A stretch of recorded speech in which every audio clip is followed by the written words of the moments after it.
Our previous methods of self-soothing are not going to work anymore.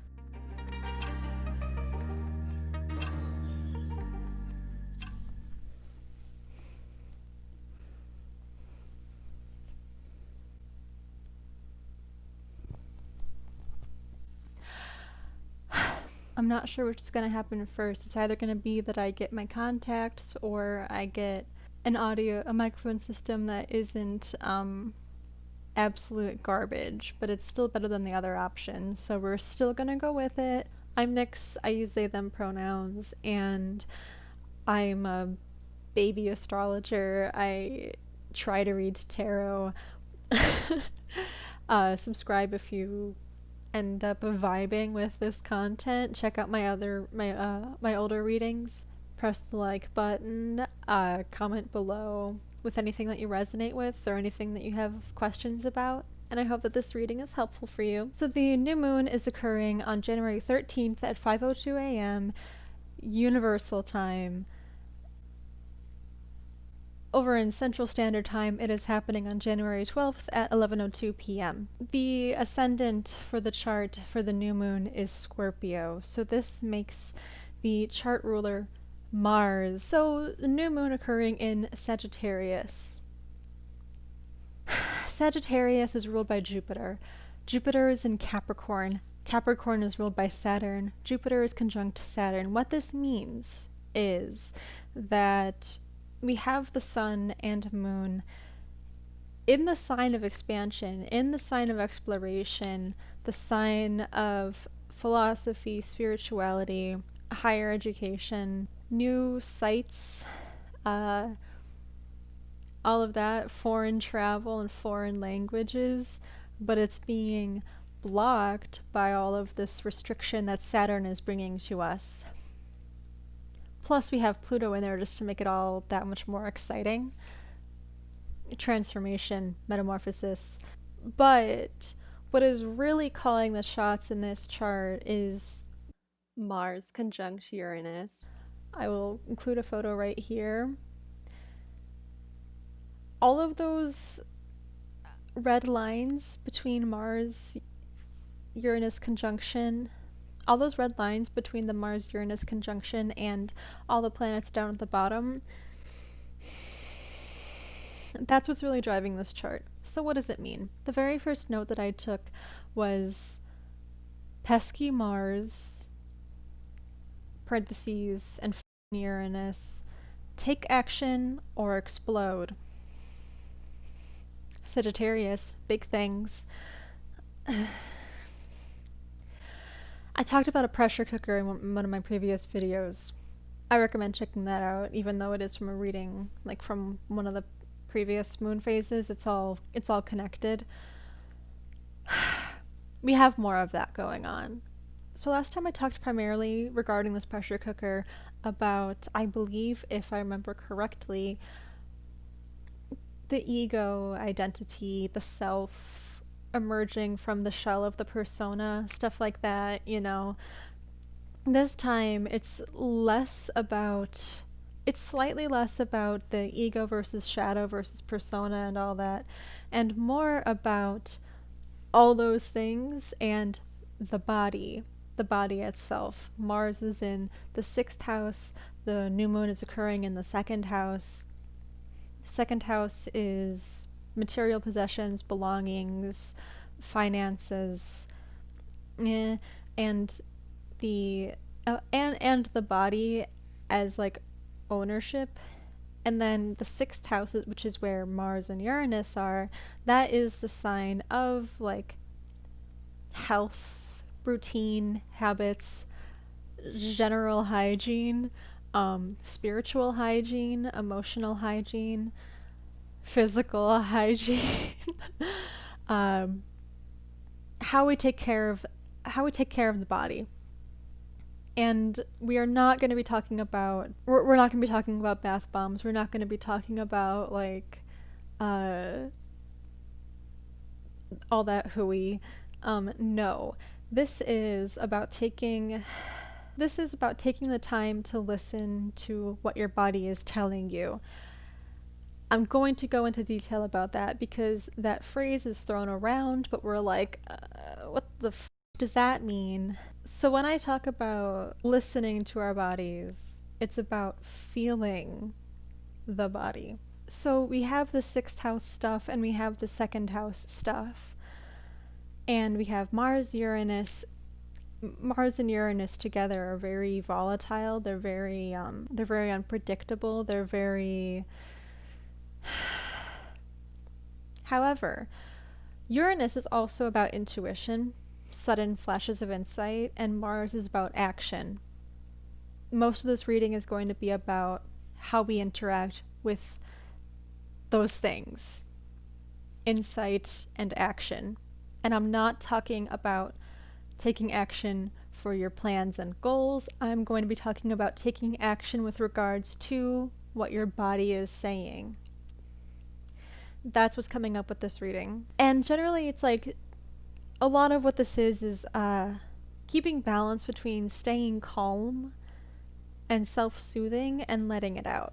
What this new moon is showing us right now is that our previous methods of self-soothing are not going to work anymore. Having just said that, even if you are somebody who is relatively on top of your shit, you meditate whenever you can, you do all the things, you have routines, you have systems in place that help keep you kind of more tranquil than you were before.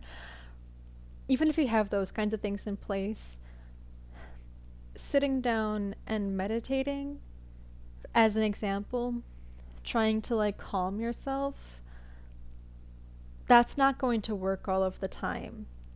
Sometimes that's exactly what pushes stuff back down, and as you might see with this new moon, you might find some of those things erupting. Let it out, or else it's gonna find its way out. So first of all, what I recommend is lay low, let it out, and simmer down. But I'm not saying to go sit in a quiet space and meditate unless that is what you need to do. But if that's what you've been doing, no wait. Uranus, along with the other things that it's all about, is about unconventional things, unexpected things. What we're being asked to do is to locate our normal and then choose otherwise. Figure out what it is that you gravitate toward when you need self-soothing, when you're avoiding other things, when you are avoiding your own thoughts, avoiding just silent time by yourself. Mine is watching YouTube videos just constantly. I'm gonna go into this a little bit later with my example, but notice what your habits are. Notice what you're doing when you're avoiding things, or when you have emotions that you don't really know what to do with, and then you go to this thing. Notice what that is, and then in the moment, or preferably before that moment, have a list of a predefined set of actions you can choose from. I love the app Tiny Decisions. It really helps when you're just stuck there and you're I could do all these different things, but I don't know if that'd be the right thing to do right now, even though I need to do something. You know that whole analysis paralysis thing. It's fun. The 6th house here, and Uranus as a source of intuition, feeling what's happening in your body. Feel where the tension is. Feel where the tightness is. Feel where the restlessness is. What do you need to get out? Is it physical activity? Is something physical, or do you need to scream into a pillow? So when I talk about self-soothing with habitual activities, avoidant activities, this can include basically anything. This could include basically anything. It could be the standard, watching TV, playing video games, sleeping, taking too many naps, exercise, cleaning. It can be things that seem healthy and helpful and productive, But if this happens to be the thing that you will always go to first when your body is like, something's not totally right, like mentally or physically, something's not, something, what is it that you usually go to? And what can you do differently? And I'm not saying to like stop doing these things altogether, but whenever you can, think about how you can just change it a little bit. So like I said, my example was watching YouTube all the time. And if I know what is upsetting me, if I know what is putting me into a dysregulated state, I will just listen to videos about that thing. So I've spent a lot of time learning about psychology. I spend a lot of time listening to therapists on YouTube, people who have recovered from their own mental health struggles. I've spent a lot of time on those things, so I know a lot about how to take care of myself and how to understand my thoughts and emotions and how to work through them and all that.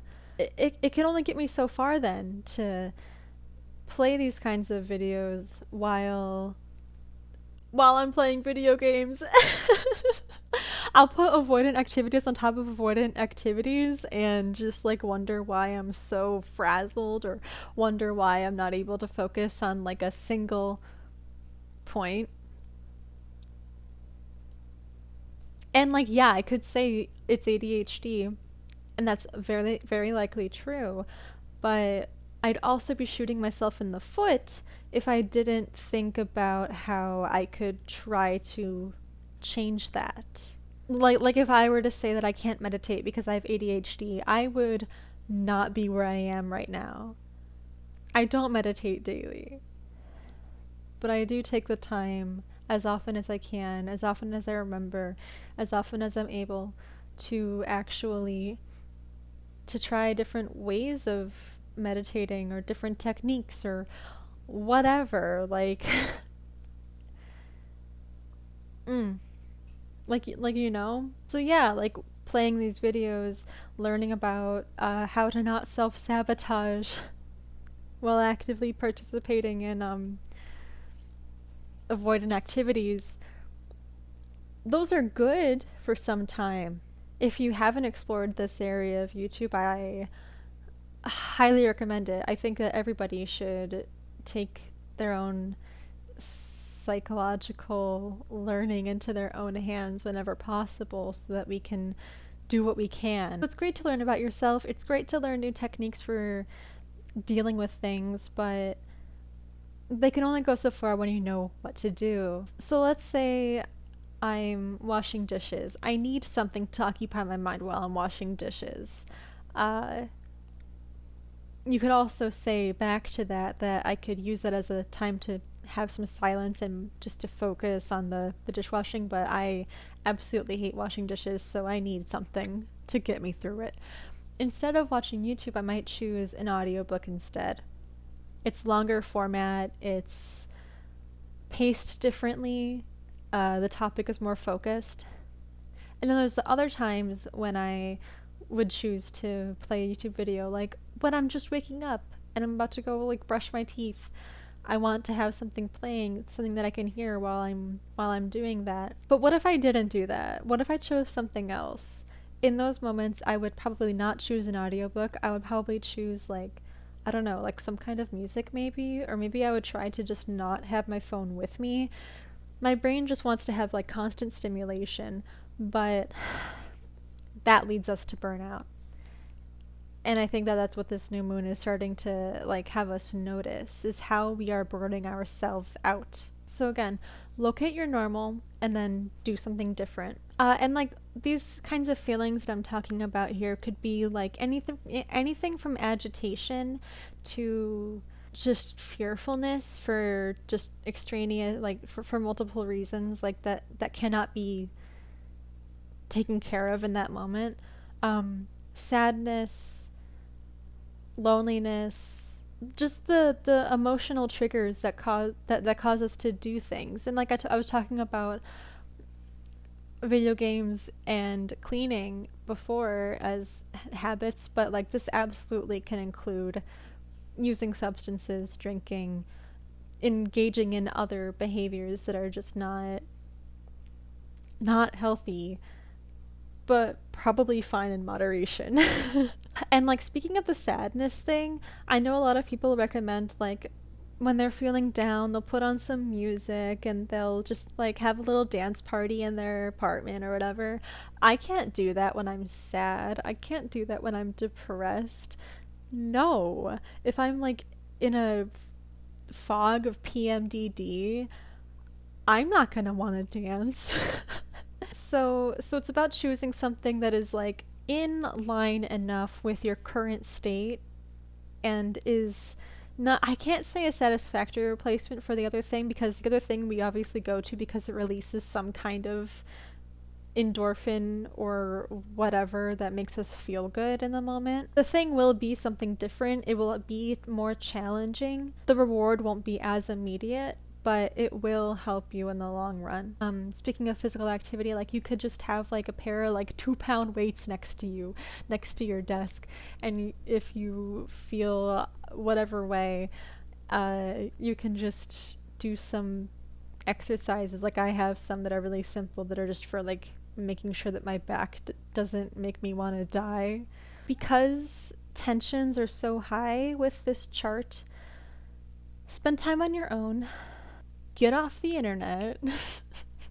Especially if people are pissing you off more than usual online.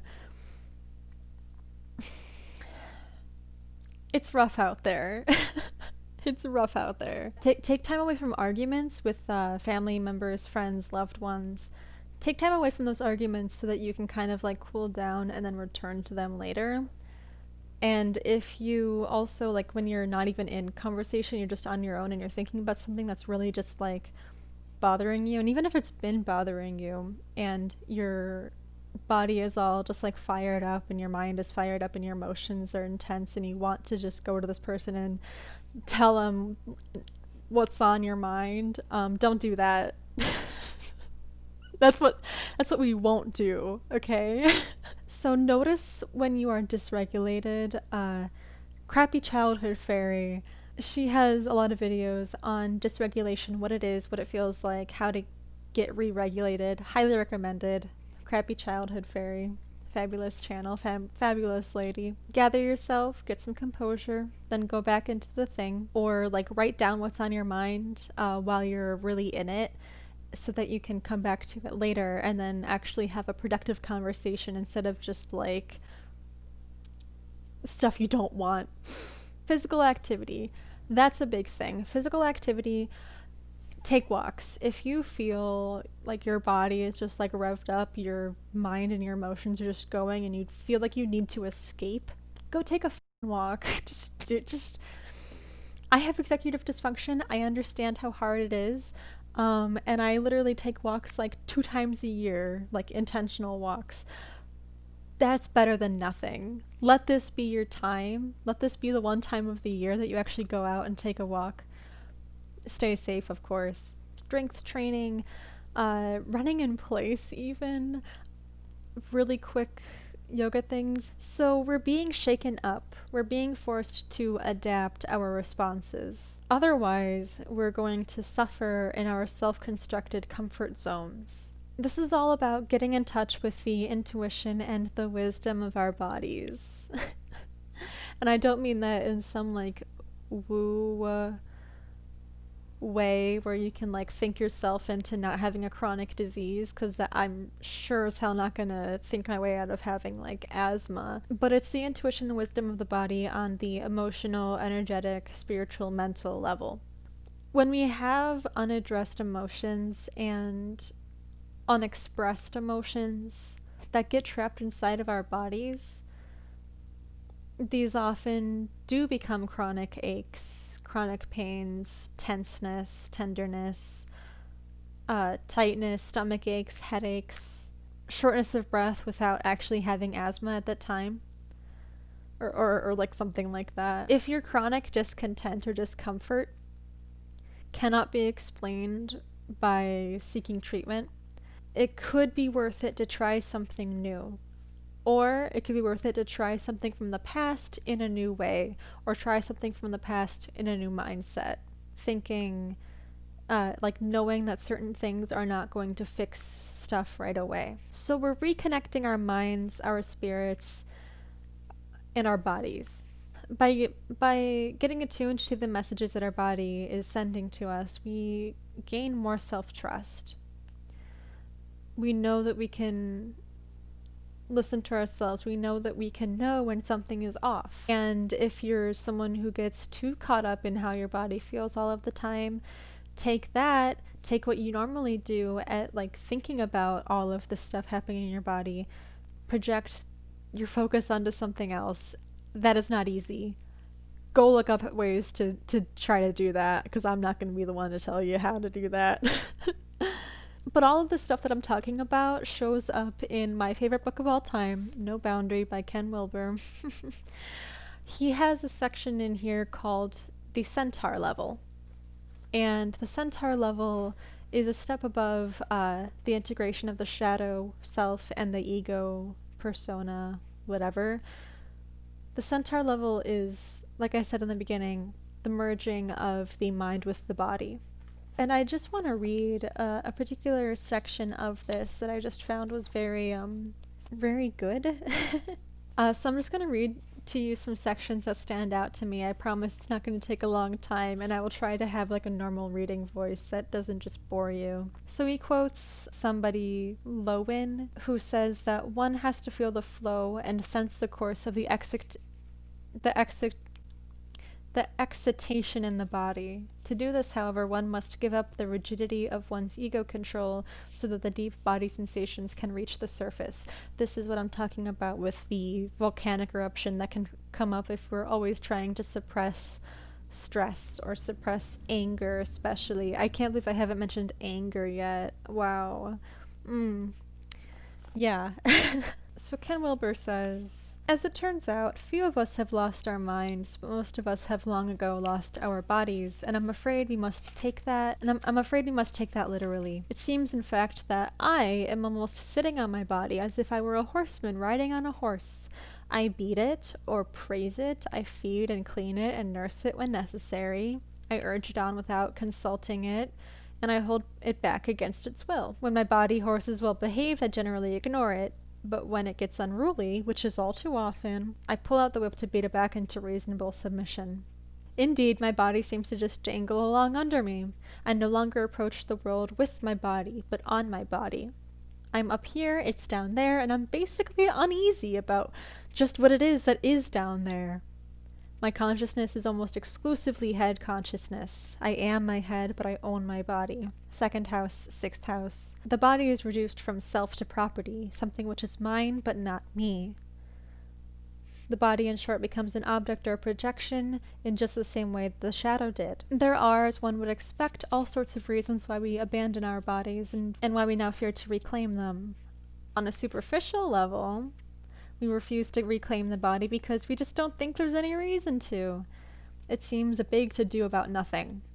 On a deeper level, we fear to reclaim the body. You fear to reclaim the body because it houses, in a particularly vivid and living form, strong emotions and feelings which are socially taboo or just generally unwanted. And ultimately the body is avoided because it is the abode of death. Scorpio rising. This alienation of the body only results in the projected body returning to haunt the individual, clobbering him with the most agonizing of ways, and worse yet, with his own energy. Mars and Uranus in the 6th house. And he talks about one way to begin connecting with the body. He says, by lying down on your back outstretched on a rug or a mat, you simply close your eyes, breathe deeply but easily, and begin to explore your bodily feelings. Don't try to feel anything. Don't force feelings. Just let your attention flow through your body and note if any feeling, positive or negative, is present in various parts of the body. Can you, for example, feel your legs? I recommend for this body scan meditations. There's plenty out there on YouTube, whatever, etc. Try this for at least 3 minutes and notice how often your attention might leave the body and wander into daydreams. Does it strike you as odd that it might be very difficult to stay in your body for 3 minutes? If you're not in the body, where are you? And then he talks about some breathing technique. So I recommend looking into ways to connect with the body through meditations, through exercise, through breathing activities, whatever. So yeah, so that was that. So what I want to do is do a little card reading, see what the cards have to say about this Sagittarius full moon that is just dominated by Mars. This is the Ophidia Rosa tarot deck by Layla and Olive. They have a really sweet little booklet thing that has like little couplets or little two-liners for each card, so I'll probably look at that as well. So what can we keep in mind, or what can we do while we engage with our body in a new way?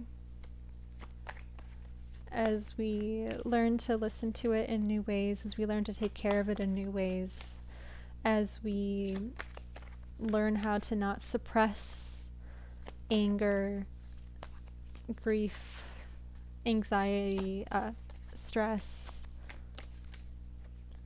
loneliness. If you don't know already, loneliness does operate in the same sections of the brain as physical pain does, just much like depression and all that. And what can we keep in mind as we face barriers to reconnecting with our bodies? For those of us who have body dysmorphia, body dysphoria, people who were taught to be ashamed of their bodies, people who learned to be ashamed of their bodies. How can we begin to reconnect and take care of ourselves and recognize that our body has just as much wisdom as our mind can? One card fell out, and that's the Lovers.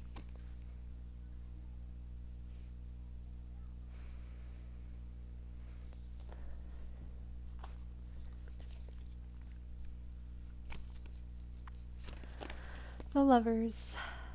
Our phases of light are bending together as pieces of earth circle forever. Our phases of light are bending together as pieces of earth circle forever. So the Lovers is ruled by the sign Gemini, and Gemini is opposite Sagittarius. And often when there is a stellium, 4 or more planets in a sign, you need to look at the opposite location in the chart in order to know what exactly to do about what's going on in that stellium, to balance it out. Lovers is also about balance. And Gemini is, you won't be able to tell just from looking at this, but Gemini is the 8th house in this. 8th house, intimacy, shadow work, transformation, metaphysical stuff, sex, death, and taxes. In doing this work, we are also uncovering and healing the shame that we have towards our bodies, the shame that we have towards the way that our bodies experience pleasure, the way they experience pain, the way they experience fear, sadness, loving ourselves despite the way that we are taught to shame ourselves. And also, of course, like having another person with you to explore these things together. Some cards just flipped up. Queen of Pentacles and 5 of Swords. Having someone with you to explore yourselves together. It can be with a romantic partner, but it could also just be with a friend. Like, I'm kind of a prude, so I don't know what you do with your friends, but like, you can just have someone to talk to, have someone to talk through these things with, have somebody to do exercises with you, like actual physical exercises, like I was saying, like going on walks with somebody, but also meditation exercises if you usually try to avoid meditation. Someone who can help work with you through the feelings, the thoughts, whatever that come up. Queen of Pentacles. All of our strength hanging safely at home, enshrined and entombed, vigilant and alone. Five of Swords. In old wisdom and youth, a new bloom of truth. Conflict remains, but we move through the pain. Things don't happen overnight. If we expect things to happen overnight, we're not going to get anywhere. This is Saturn. This is Saturn and Jupiter. There's no growth without challenges. There's no growth without embracing the discomfort of something. This discomfort comes up when we This discomfort comes up when we actively choose something different than what we normally do. This discomfort and pain comes up when we are vulnerable with other people. Five of Swords, re-examining old beliefs, shedding old beliefs, clearing out useless mindsets, clearing out mental activities that don't get us anywhere. Queen of Pentacles is in charge of her own life. The Queen of Pentacles is connected with her body. Pentacles, earth, body. She knows when it's time to work. She knows when it's time to rest. She knows when it's time to have fun. Queen of Pentacles, restructuring, reorganizing day-to-day life, and knowing that even with these changes and these shifts, things will settle, things will be okay. I forgot to show you the Queen of Wands and the Five of Swords, my bad. With the Five of Swords, we also have to deal with the pain of expressing ourselves, of saying things that we're afraid to say for whatever reason, even if it's just fear of harming another person, even though it's harming you to keep it in. The card on the bottom of the deck is the Nine of Swords. Ah, that is the bottle. That's the bottle. That's the bottling things up. That's the anger, that's the resentment, that's the pain, that's the stress, that's the loneliness, that's the rage, that's the stuff that we're suppressing by avoiding ourselves, avoiding our lives, avoiding our responsibilities. Nine of Swords, the future will shatter the entrapment of the present. Uranus brings in new beginnings along with this square to Pluto, but it's a square. There's conflict between these two things. Uranus wants to change, take rapid action as it's next to Mars, but Pluto is also about change and transformation, but it's next to Jupiter and Saturn. One wants to make changes right away, one wants to make changes incrementally. You can do both. You just have to know that long incremental change comes from the actions that you take that interrupt the previous pattern. Uranus is the interrupter, Mars is action, Pluto is transformation. These are all involved in this new moon. So we're reclaiming our connection with our bodies. This new moon, we are not letting ourselves avoid our life. We're not letting ourselves avoid our needs. And you can go back to doing the thing that you do. I'm gonna play The Sims today. I just started playing The Sims within the past 2 weeks, and I never actually played it before. That can sometimes be one of my avoidance activities, but when you're doing something because you're avoiding something else. And you know when you're doing something because you just want to relax. We're showing ourselves that different is possible. We're communicating from a place of relative calmness. We're getting into our bodies. We are reconnecting with the vessel of our mind. We're reconnecting with the thing that we're with for the rest of our life. And loving it regardless of the state it's in, even if there are parts of our bodies that we would prefer to change. All in all, we are getting to the root of the symptoms of our unhappiness. I don't know, our discontent. I want to say dis-ease, as in lack of ease, but disease is also a word. Like I said, what we've been doing up until now is not going to work at least not in the way that it has been. And we are being shaken up, forced to adapt our responses, forced to step into a new way of being, or else you'll be forced to, basically. I think that's about it. I'm not sure how I feel about this reading. I don't think I was as scattered as I was in the last one, so that's pretty good, but I also could be completely wrong about that. Thanks for listening. I hope that this was helpful, and I am wishing you the absolute best for this new moon and beyond. Bye.